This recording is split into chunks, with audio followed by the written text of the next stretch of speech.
শৈলকুপায় অজ্ঞান পার্টির কবলে দুটি পরিবার, স্বর্ণালংকার ও টাকা লুট।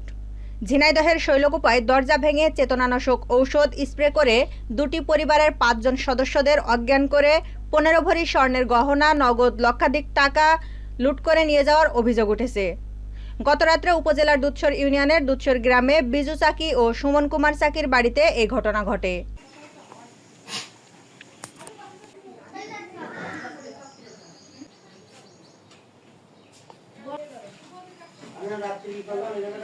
অজ্ঞান পার্টির ঔষধে দুই পরিবারের 5 জন সদস্য এখন অসুস্থ হয়ে ঝিনাইদহ সদর হাসপাতালে চিকিৎসাধীন রয়েছে।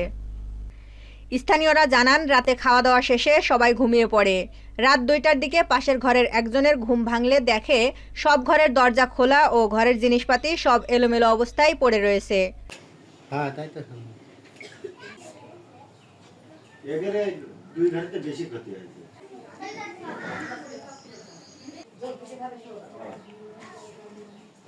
পরে বিজু চাকিকে ডাকলে তারা সাড়া দেয় না।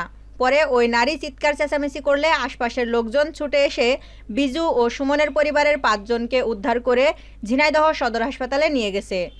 এ সময় বাক্সে ও আলমারিতে রাখা 6টি স্বর্ণের রুলি, 3 জোড়া সোনার দুল, 3টি সোনার চেন, 3 পিস নাকফুল সহ প্রায় 15 ভরি সোনার অলংকার ও নগদ টাকা নিয়ে পালিয়ে যায়।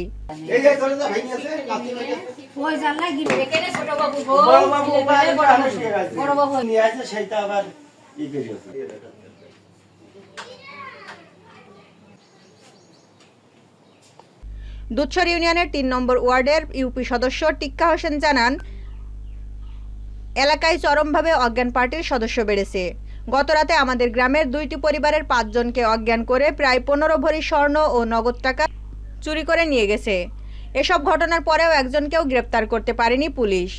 ফলে এলাকায় রাত হলেই চোর আতঙ্ক বিরাজ করছে। শৈলকুপা থানার ভারপ্রাপ্ত কর্মকর্তা মাসুম খান জানান, দুধসর ইউনিয়নের দুধসর গ্রামে অজ্ঞান পার্টির কবলে সর্বস্ব লুটের ঘটনা ঘটেছে। অভিযোগ পাওয়া মাত্রই পুলিশ পাঠিয়েছি। তদন্ত শেষে প্রয়োজনীয় ব্যবস্থা গ্রহণ করা হবে।